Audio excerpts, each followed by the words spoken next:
अगर आपने अब तक media Swaraj YouTube channel subscribe नहीं किया है तो कृपया बटन दबाकर सब्सक्राइब कर लीजिए। ब्लैक लाइव्स मैटर या बीएलएम आंदोलन को लेकर जब राष्ट्रपति डोनाल्ड ट्रंप बनना रहे थे, तब पूर्व राष्ट्रपति ओबामा ने एक छात्र सभा में कहा था, अमेरिकी लोकतंत्र भी विरोध आंदोलनों की ही देन है। लेकिन आंदोलनों को जब किसी प्रभावशाली नेता या लक्ष्य से दिशा नहीं मिलती, तब वे दिशाहीन हो सकते हैं और अराजकता में भी बदल सकते हैं। शनिवार को अमेरिकी राज्य जॉर्जिया की राजधानी अटलांटा में गिरफ्तारी से भागने की कोशिश कर रहे काले युवक रेशार्ड ब्रुक्स की गोरे पुलिस अफसर गैरेट रॉल्फ की गोलियों से मौत हो गई। गैरेट रॉल्फ को बर्खास्त कर दिया गया और पुलिस प्रमुख ने इस्तीफा दे दिया। लेकिन तब भी रोष में आए प्रदर्शनकारियों ने एक रेस्तरां को आग लगा दी, जिससे लगता है कि बीएलएम आंदोलन भी भटकने लगा है और कुछ अराजक तत्व उसे हाईजैक करने की कोशिश कर रहे हैं। काले नागरिकों पर पुलिस की बर्बरता को रोकने और कालों के साथ होने वाले भेदभाव को मिटाने के लिए पहले पुलिस विभागों और न्याय व्यवस्था में सुधार की मांग उठी थी, जो प्रदर्शनकारियों पर पुलिस की बर्बरता की घटनाओं की वजह से पुलिस विभागों को भंग करने और सामुदायिक पुलिस के गठन की मांग में बदल गई। ऐसे पुलिस विभाग जिनका गठन समुदाय की रजामंदी से हो और जो समुदाय के जातीय स्वरूप और अनुपात पर आधारित हों। ट्रंप प्रशासन के विरोध के बावजूद मिनियापोलिस समेत कई राज्यों के जिलों में सामुदायिक पुलिस के गठन की प्रक्रिया शुरू भी हुई। इस बीच आंदोलनकारियों की नज़र ऐसी प्रतिमाओं और झंडों पर चली गई जिनका इतिहास नस्लवादी था और दास व्यापार से जुड़ा था। ट्रंप प्रशासन के विरोध के बावजूद कई राज्यों के जिला प्रशासन इस मांग पर भी विचार करने को तैयार हो गए। लेकिन इसी बीच आंदोलनकारियों ने ऐसे लोगों की प्रतिमाओं को निशाना बनाना शुरू कर दिया जो दासता के समर्थक रहे, नस्लवादी विचारधारा के थे और दास व्यापार से जुड़े थे। इसी जुनून में कुछ लोगों ने अमेरिका की राजधानी वॉशिंगटन डीसी स्थित भारतीय दूतावास के सामने लगी महात्मा गांधी की प्रतिमा पर भी हमला बोल दिया। चेहरे से लेकर पांव तक रंग फेंक कर प्रतिमा को रंग दिया गया और प्रतिमा की आधारशिला पर नस्लवादी लिख दिया गया। भारत स्थित अमेरिकी राजदूत ने घटना पर माफ़ी मांगते हुए घटना की छानबीन का वादा किया। लेकिन गांधी जी की प्रतिमाओं पर हमले की यह घटना पहली घटना नहीं है। 2 साल पहले उनकी प्रतिमा को अफ्रीका के घाना विश्वविद्यालय के परिसर से हटा दिया गया था। उससे पहले जोहानिसबर्ग में अफ्रीकी नेशनल कांग्रेस के एक समर्थक ने महात्मा गांधी की प्रतिमा और शिलापट्ट पर सफ़ेद रंग फेंक दिया था। पिछले सप्ताह बीएलएम आंदोलन के समर्थन में यहाँ लंदन में चल रहे प्रदर्शनों के बीच वेस्टमिंस्टर संसद भवन के सामने लगी महात्मा गांधी की प्रतिमा की आधारशिला के सामने किसी ने काले रंग से नस्लवादी लिख दिया। पिछले कुछ दिनों से इंग्लैंड के उत्तरी शहर लेस्टर से महात्मा गांधी की प्रतिमा के खिलाफ हस्ताक्षर अभियान भी चल रहा है। पिछले शनिवार को लंदन में हुए बीएलएम प्रदर्शनों के दौरान अति दक्षिणपंथी प्रदर्शनकारियों का भी एक गिरोह प्रदर्शन करने उतरा था, जिसका उद्देश्य था चर्चिल और निल्सन की प्रतिमाओं को बीएलएम आंदोलनकारियों के हमलों से बचाना।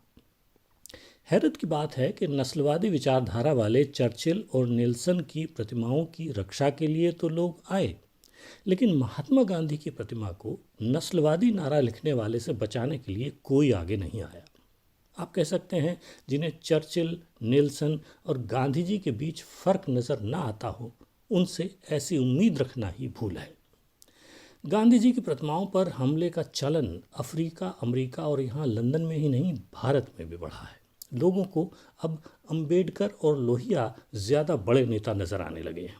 अफ्रीका में नेल्सन मंडेला को और अमेरिका में मार्टिन लूथर किंग को आदर्श मानने वाले लोगों को भी गांधी जी के बयानों में और पत्रों में नस्लवादी विचार नज़र आते हैं।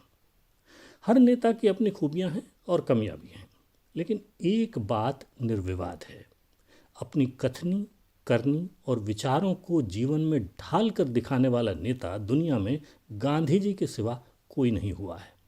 वे जननेता होने के साथ साथ मंजे हुए राजनीतिज्ञ, दार्शनिक, विचारक, पत्रकार और सत्याग्रही सभी कुछ थे। इंसान की बराबरी की बातें करना आसान है, लेकिन Lenin, Mao, Churchill, Nelson Mandela, Martin Luther King, Ambedkar और लोहिया में से एक नेता में भी इतनी हिम्मत नहीं थी कि दूसरे इंसान से अपना मैला साफ न कराए। अब इसके बावजूद यदि लोगों को गांधी जी नस्लवादी नज़र आते हैं तो ये उनकी समझ है। जहाँ तक समझ की बात है, इस सप्ताह कोविड-19 की महामारी पर चिकित्सा विज्ञान की प्रतिष्ठित पत्रिका लॉन्सेट के संपादक रिचर्ड हॉटन की एक पुस्तक प्रकाशित हो रही है, द कोविड-19 catastrophe, what's gone wrong and how to stop it happening again.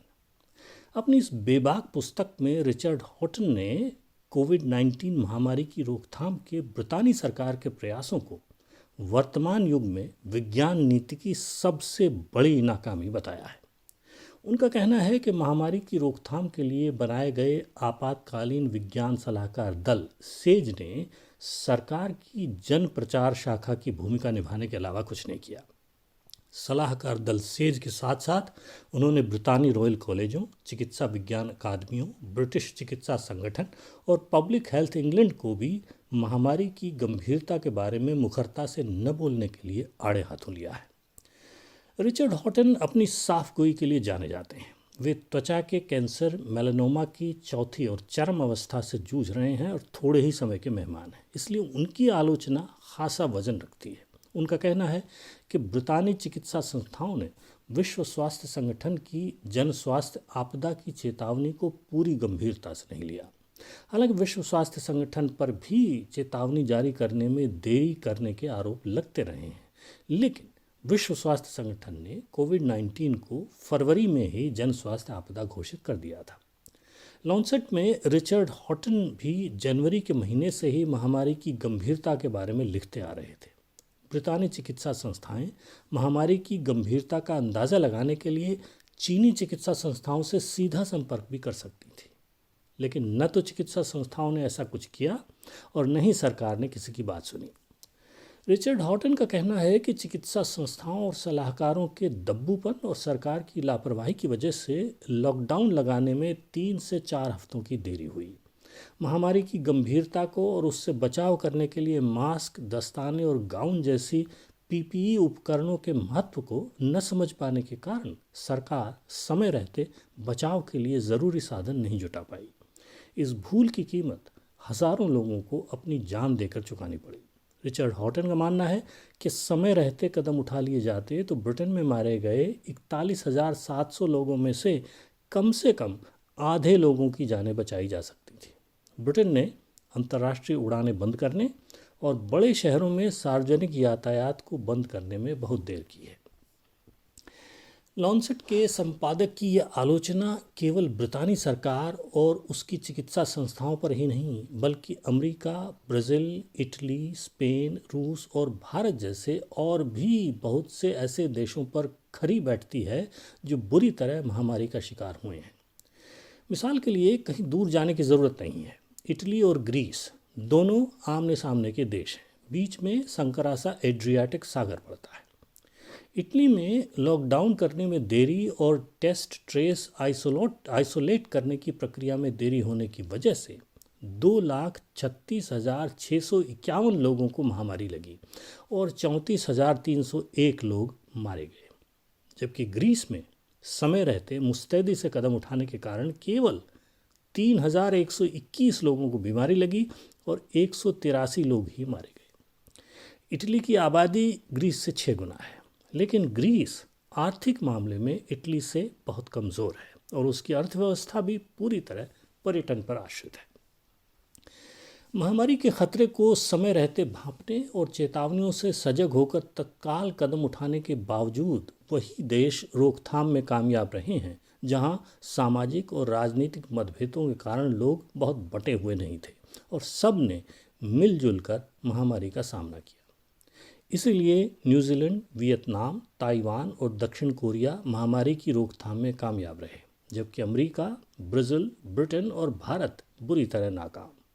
America और ब्राज़ील में तो सरकारें अपनी ही वैज्ञानिक संस्थाओं के खिलाफ मोर्चे खोले हुए हैं।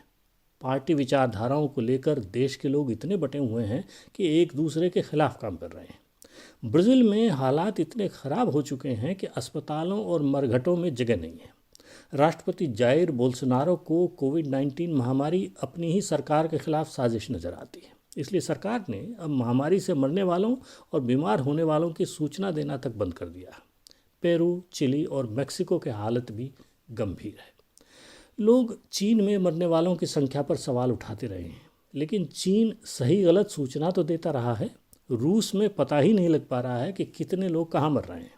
5.25 लाख से ज़्यादा लोगों को महामारी लग चुकी है, लेकिन मरने वालों की संख्या 7,000 से नीचे बताई जा रही है, जिस पर बाकी देशों के आंकड़ों को देखते हुए भरोसा कर पाना मुश्किल है। भारत में देशव्यापी लॉकडाउन के बावजूद अब कारोबार खुलने के साथ साथ बीमारी तेज़ी से फैलने लगी है। मृत्यु दर दूसरे देशों की तुलना में अभी तक बहुत कम है, लेकिन मॉनसून में बुखारों का मौसम आने के बाद हालात कितने काबू में रह पाएंगे ये कहना मुश्किल है।